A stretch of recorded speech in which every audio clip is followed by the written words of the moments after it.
Hello friends, welcome to my channel study of current. तो आइए चलते हैं हम हमारे प्रीवियस ईयर यूपी टेट के प्रश्नों पर। हम यहाँ पर पर्यावरण के 30 प्रश्नों को लेकर चल रहे हैं। तो आइए देखते हैं इन प्रश्नों को हम कैसे करते हैं। और यहाँ पे जो 30 प्रश्न दिए गए हैं उन सभी प्रश्नों की हम विस्तार पूर्वक चर्चा करेंगे और हर एक प्रश्न के बारे में अच्छे से जानेंगे। तो आइए आप भी दीजिएगा टेस्ट की तरह और देखिएगा कि 30 प्रश्न में आप कितने प्रश्न सही कर पा रहे हैं। वैसे बुक में तो सभी को दिया रहता है, लेकिन क्या होता है कि बुक में अक्सर हम पढ़ नहीं पाते हैं, यानी कि जब भी हम पढ़ते रहते हैं तो कोई ना कोई काम हमारा आ जाता है जिससे हम बुक को छोड़ करके आधे से ही चले जाते हैं। और कभी कभी हमको लगता है कि हम बुक में बहुत टाइम दे रहे हैं और हमारा ख़त्म ही नहीं हो रहा है। तो इसलिए हम प्रीवियस ईयर के क्वेश्चन को यहाँ पर रख रहे हैं। तो आइए चलते हैं आज के प्रश्नों की तरफ। तो ये जो टेस्ट है वो आपका देख लीजिए, ये कौन सा टेस्ट है। उसके साथ में ही आइए आगे बढ़ते हैं। तो आज का जो पहला प्रश्न है पर्यावरण से है और वो ये है कि निम्नलिखित में से सबसे उपयुक्त शिक्षण विधि क्या है। यानी कि जो सबसे उपयुक्त शिक्षण विधि है वो कौन सी है। ऑप्शन आपको दिए गए हैं, आप ऑप्शन को पढ़िए, देख लीजिएगा कि श्रुतलेख या दिया गया कार्य सबसे उपयुक्त शिक्षण है, विचार गोष्ठी एवं कार्य योजना सबसे उपयुक्त शिक्षण है, विचार गोष्ठी या श्रुतलेख है, या फिर व्याख्यान एवं श्रुतलेख है। तो आप बताइएगा कि इसमें कौन सा ऑप्शन आपको सही लग रहा है। तो दोस्तों आइए हम जानते हैं प्रश्नों के बारे में। जैसे कि कहा गया है कि विचार गोष्ठी एवं कार्य योजना ये जो है शिक्षण की सबसे अच्छी विधि है। यानी कि इस शिक्षण विधि में जब छात्र अपने विचारों को एक दूसरे से आदान प्रदान करते हैं और अपने ज्ञान की वृद्धि, यानी कि अपने ज्ञान को एक दूसरे से जब आदान प्रदान करेंगे तो उन्हें कुछ ना कुछ नया ज़रूर मालूम होता है। और यह विधि शिक्षण के कृत्रिम वातावरण को समाप्त करने तथा शिक्षा को जीवन से संबंध स्थापित करने हेतु महत्वपूर्ण है।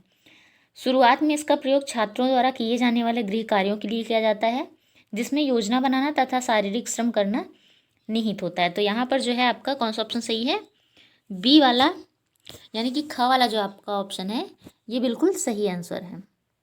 इसके साथ आइए देखते हैं अगला प्रश्न आज का क्या है। अगला प्रश्न है परिकल्पना को बार बार परीक्षण करने से गलत नहीं पाया जाता है। तो वह है एक, मतलब क्या है। आपके ऑप्शन है खोज, कानून, सिद्धांत या फिर मूल संकल्पना। तो आइए देखते हैं। सिद्धांत के साथ जो प्रायोगिक अनुभव जुड़ा होता है वह किसी परिकल्पना को बार बार निरीक्षण व परीक्षण करने के बाद जब इस बात का हमें पता चल जाता है कि यह परिकल्पना सार्वभौमिक रूप से सत्य है या नहीं, तो यह एक सिद्धांत का रूप प्राप्त कर लेती है। तो यहाँ पर जो है आपका ऑप्शन सिद्धांत, यानी कि ग वाला ऑप्शन बिल्कुल सही आंसर है। ठीक, आइए देखते हैं अगला प्रश्न।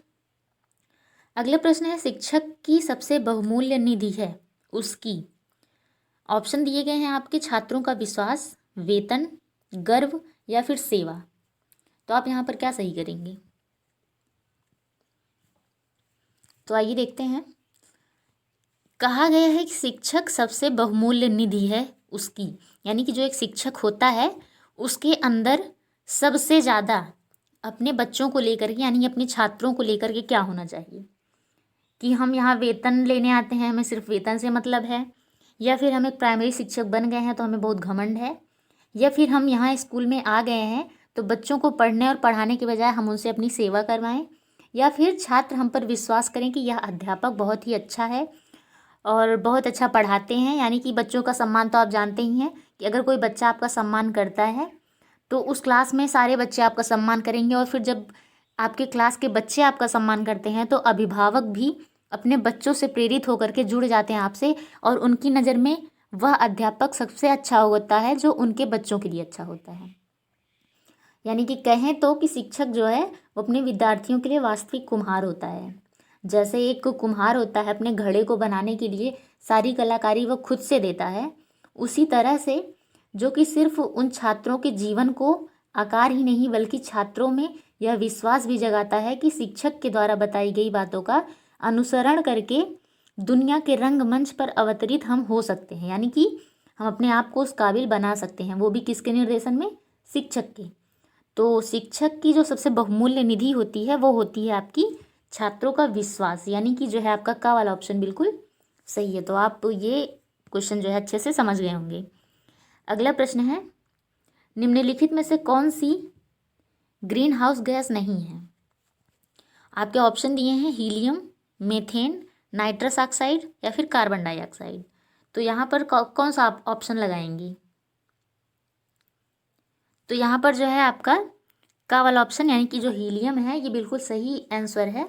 इसके साथ ही आपको बता दें कि ग्रीन हाउस गैस जो है ग्रह के वातावरण और जलवायु में परिवर्तन यानी कि भूमंडलीय ऊष्मीकरण के लिए उत्तरदायी होती है। और इसमें सबसे ज़्यादा उत्सर्जन carbon dioxide, nitrous oxide, methane, chlorofluorocarbon, जलवाष्प, ओजोन इन सब का करती है। इन गैसों का उत्सर्जन जो है आम प्रयोग के उपकरण, वातानुकूलन, फ्रिज, कंप्यूटर, स्कूटर, कार आदि से होता है।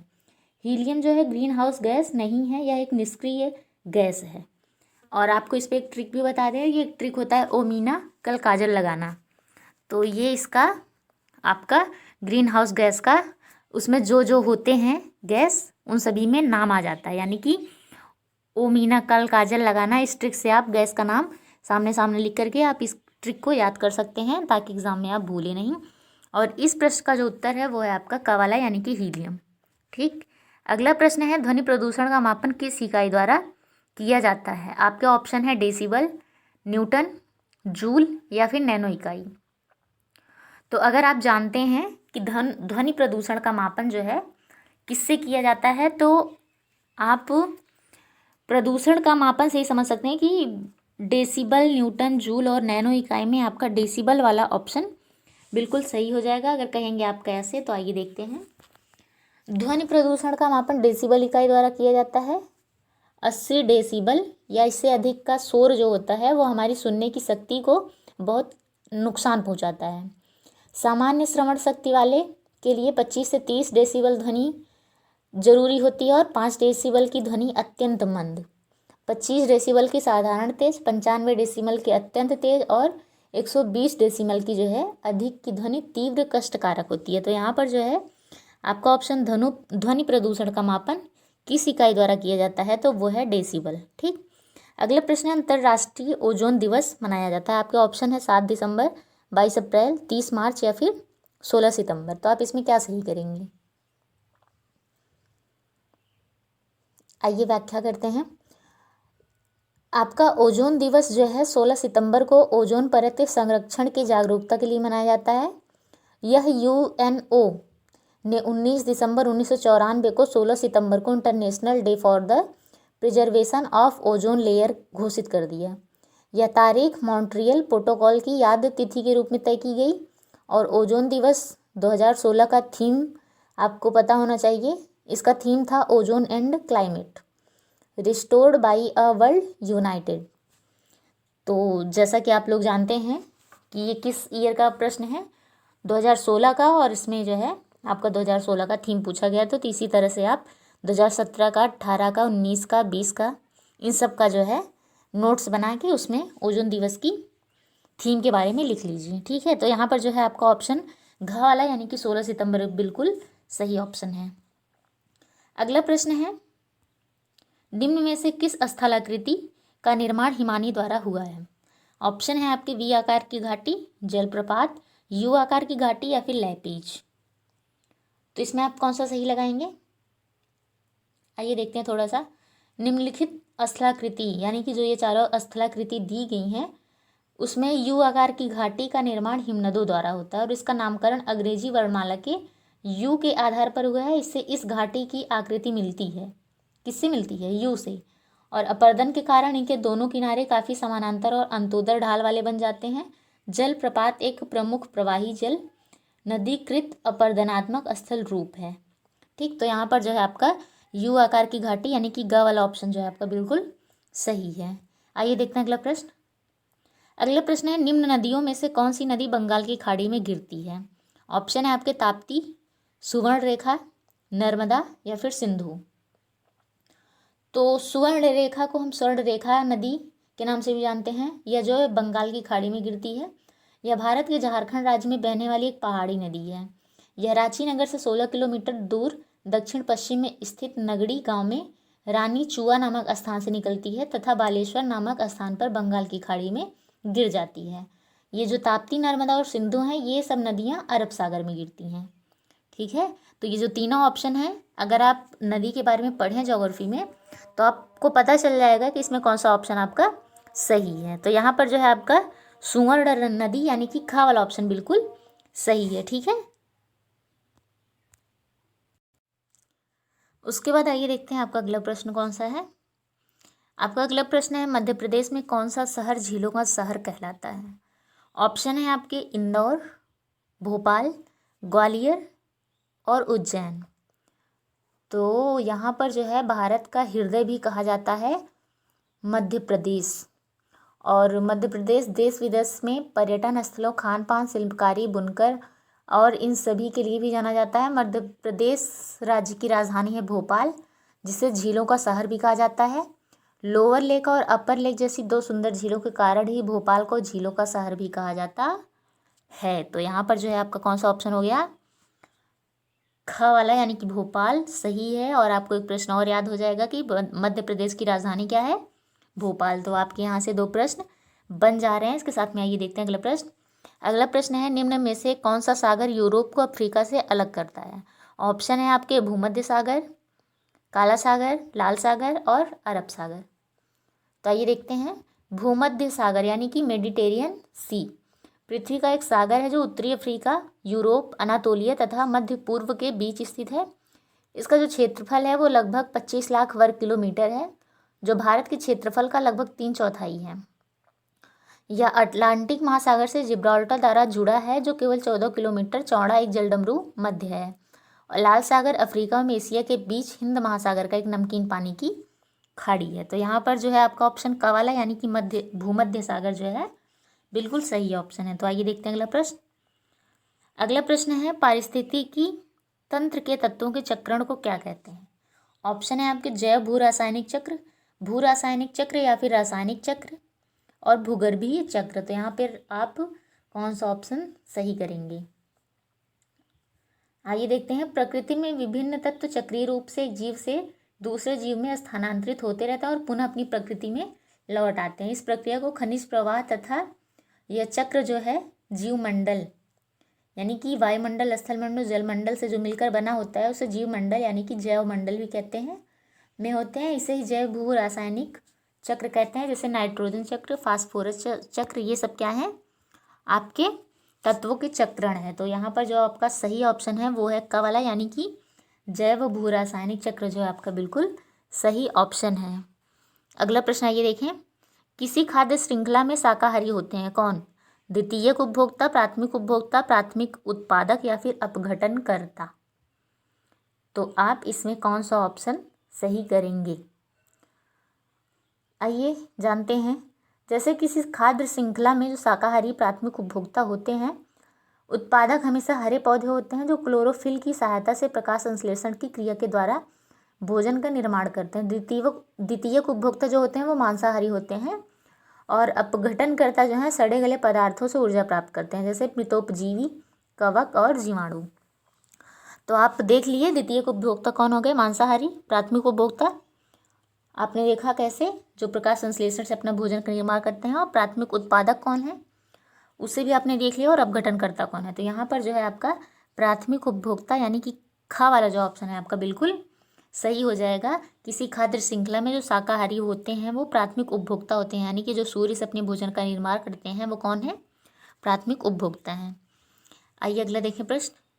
अगला प्रश्न है, राकेश कक्षा 5 पर्यावरण विज्ञान शिक्षक द्वारा दिए गए कार्य को समय से प्रस्तुत नहीं करता है, यानी कि क्लास में वो जो अपना कार्य है उसे सही टाइम से नहीं कर पाता है, अतः उसे सबसे उपयुक्त सुधार कौन सा दिया जा सकता है।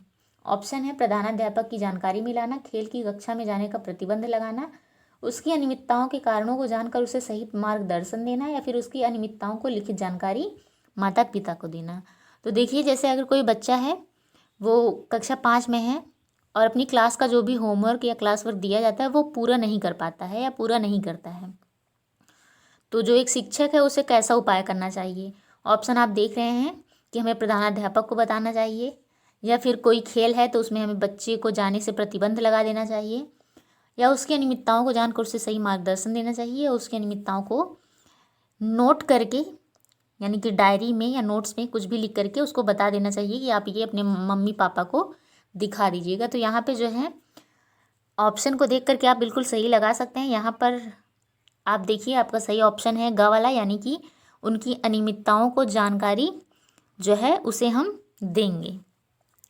तो जैसे अगर कोई बच्चा किसी भी चीज़ को लेकर के असमर्थता जताता है, यानी कि कोई कार्य नहीं करता है, तो एक शिक्षक का कर्तव्य होता है कि सबसे पहले वो खुद से सॉल्यूशन उसका ढूंढे।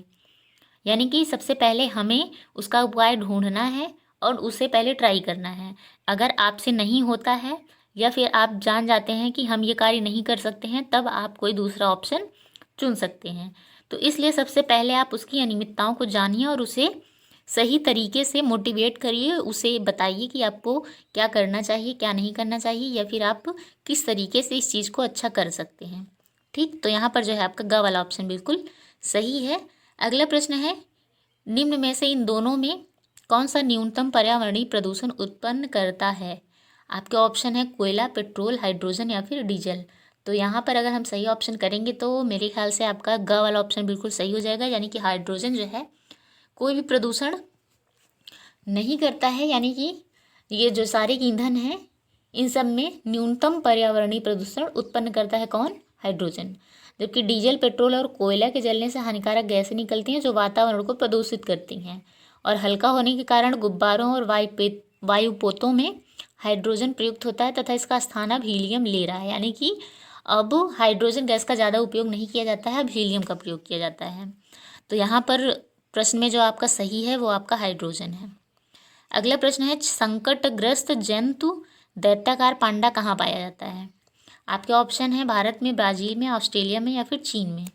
तो ये जो संकटग्रस्त जंतु दैत्याकार पांडा है ये चीन में पाया जाता है। पांडा को चीनी भाषा में झुयांग माओ या विशालकाय बिल्ली भालू कहते हैं। ये चीन के बांस के जंगलों और तिब्बत के हिमालय पर्वत के ढलानों के पेड़ों पर रहता है। आज पांडा विश्व वन्य जीव कोष यानी कि वाइल्ड लाइफ फेडरेशन WWF द्वारा अंतर्राष्ट्रीय स्तर पर संरक्षित प्रजातियों में से एक है। यानी कि इस पर जो है मुसीबत आ गई है, अब यह अधिक बचा नहीं है, इसीलिए इसे अब संरक्षण दिया गया है। तो ये जो पाया जाता है ये अधिकतर चीन में पाया जाता है। अगला प्रश्न है, निम्नलिखित में से किस गैस के कारण भोपाल गैस त्रासदी हुई? ऑप्शन है आपकी methyl isocyanate, carbon dioxide, chlorofluorocarbon या फिर नाइट्रस ऑक्साइड। तो ये जो प्रश्न है ये अधिकतर एग्जाम में पूछा गया है और बहुत ही फेमस क्वेश्चन है। तो इस प्रश्नों पर आप ऐसे प्रश्नों पर बिल्कुल ध्यान दे करके पढ़िएगा, ताकि कभी भी इस तरह के प्रश्न आएँ तो आप ऑप्शन को देख करके बिल्कुल कंफ्यूज ना हो। और इसके बारे में थोड़ा देख लेते हैं कि भारत का जो मध्य प्रदेश राज्य के भोपाल शहर है, इसमें 3 दिसंबर 1984 को भयानक औद्योगिक दुर्घटना हुई। इसे भोपाल गैस कांड या भोपाल गैस त्रासदी के नाम से जाना जाता है।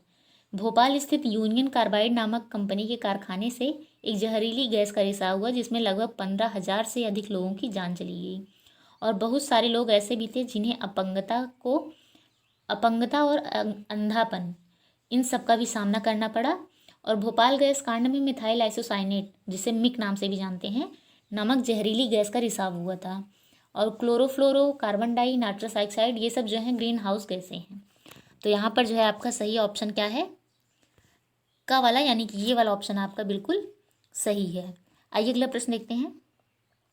अगला प्रश्न है, किस देश में क्रिसमस का त्यौहार गर्मियों में मनाया जाता है? आपका ऑप्शन है ऑस्ट्रेलिया, जापान, भारत या फिर अमेरिका।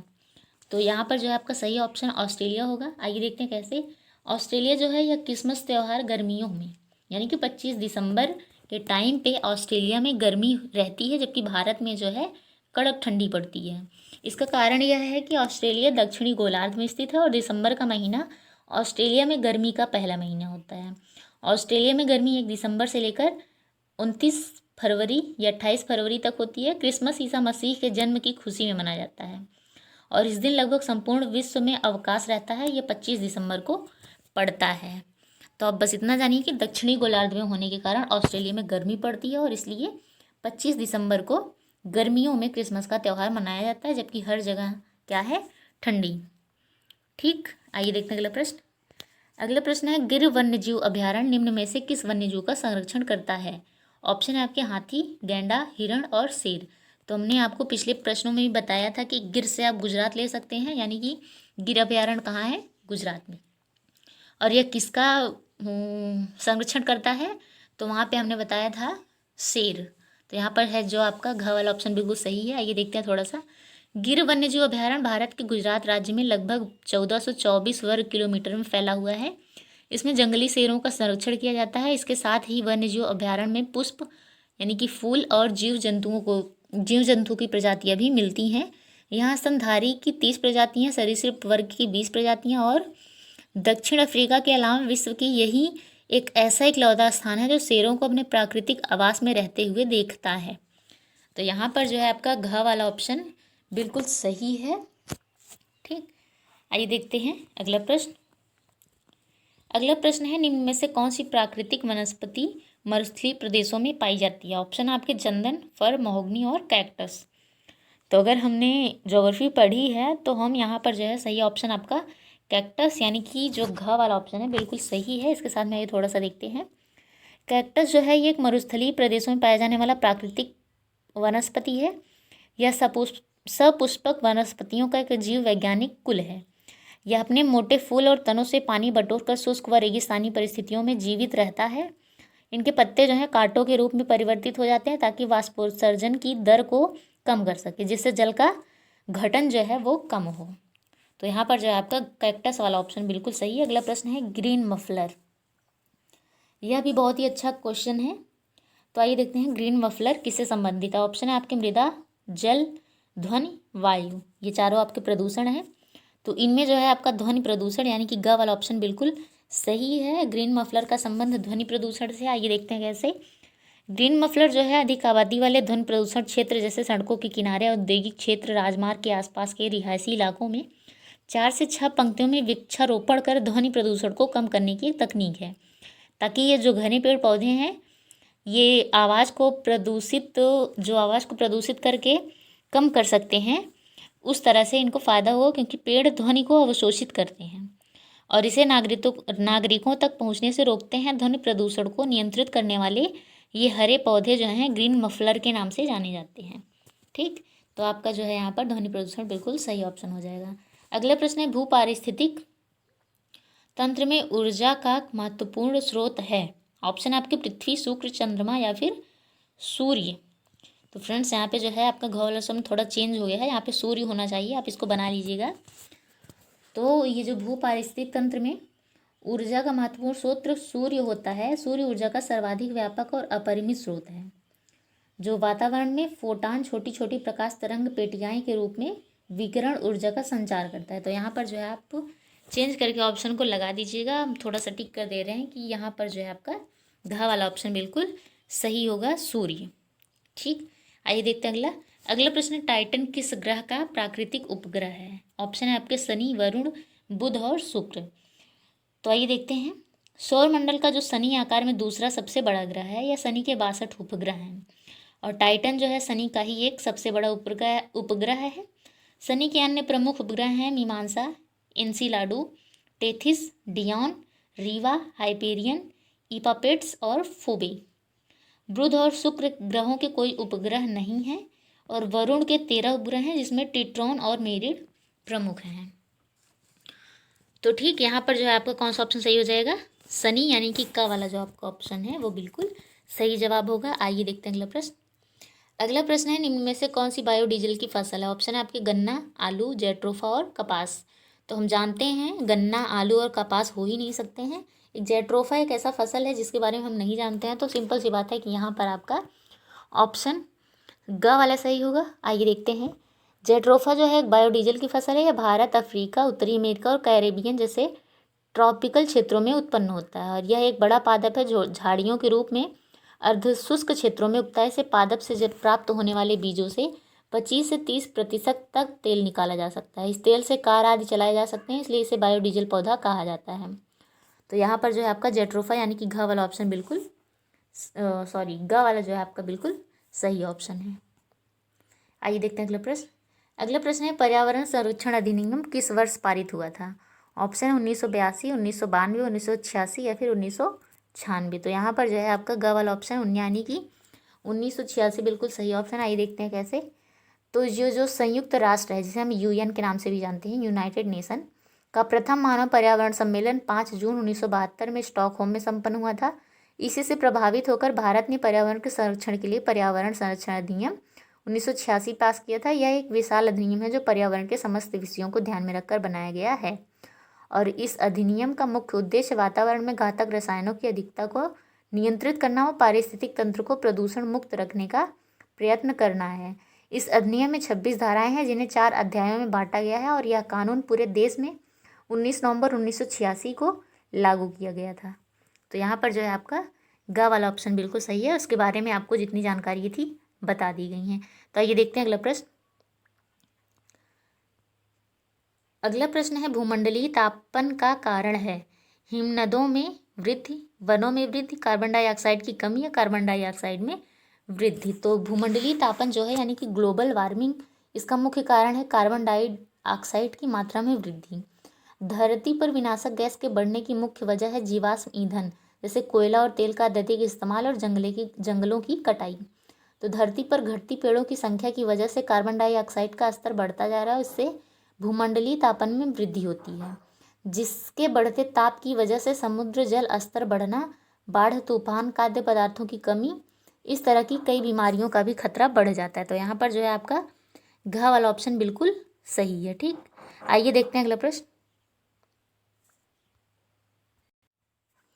आपका अगला प्रश्न है, निम्नलिखित में से किसने सर्वाधिक जैव विविधता पाई गई है।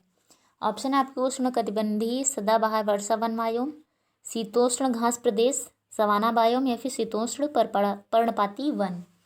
तो यहाँ पर जो है आपका सही ऑप्शन उष्णकटिबंधीय सदाबहार वर्षा वन बायोम जो है बिल्कुल सही ऑप्शन है। आइए देखते हैं इसका आंसर क्या है। तो इसका ये जो का वाला ऑप्शन है बिल्कुल सही है। अगला प्रश्न, निम्न में से किस मिट्टी का निर्माण लावा द्वारा होता है। तो जिसका निर्माण लावा से होता है वो है आपकी काली मिट्टी, यानी कि यहाँ पर जो है आपका ख वाला ऑप्शन बिल्कुल सही है। इसके साथ ही काली मिट्टी का निर्माण जो होता है ज्वालामुखी से निकलने वाले लावे से होता है। भारत में यह लगभग 5 लाख वर्ग किलोमीटर में फैली होती है। महाराष्ट्र में इस मिट्टी का सबसे अधिक विस्तार है। इस मिट्टी से चूना, पोटास, मैग्नीशियम, एल्यूमिनियम, लोहा और पर्याप्त मात्रा में कई और तत्व पाए जाते हैं। यह बहुत ही उपजाऊ और कपास के लिए प्रसिद्ध है, इसलिए इसे कपास वाली या काली मिट्टी के नाम से भी जाना जाता है। इस मिट्टी में नमी को रोके रखने की प्रचुर शक्ति होती है, इसलिए वर्षा कम होने पर भी सिंचाई की आवश्यकता नहीं पड़ती है। ठीक, तो यहाँ पर जो है आपका ये वाला ऑप्शन बिल्कुल सही है। अगला देखते हैं, वायुमंडल की कौन सी परत प्रकाश की पराबैंगनी किरणों की पृथ्वी की सतह पर आने से रोकती है। ऑप्शन है क्षोभ मंडल, मध्य मंडल, समताप मंडल और आयन मंडल। तो यहाँ पर जो है आपका समताप मंडल यानी कि ग वाला ऑप्शन बिल्कुल सही है। अब अगर आप कहते हैं ये कैसे, तो देखते हैं। समताप मंडल जो है ये प्रकाश की पराबैंगनी किरणों को पृथ्वी पर आने से रोकता है। इसे ओजोन मंडल के नाम से भी हम जानते हैं। अभी आपने पीछे पढ़ा होगा कि ओजोन दिवस जो है 16 सितंबर को मनाया जाता है।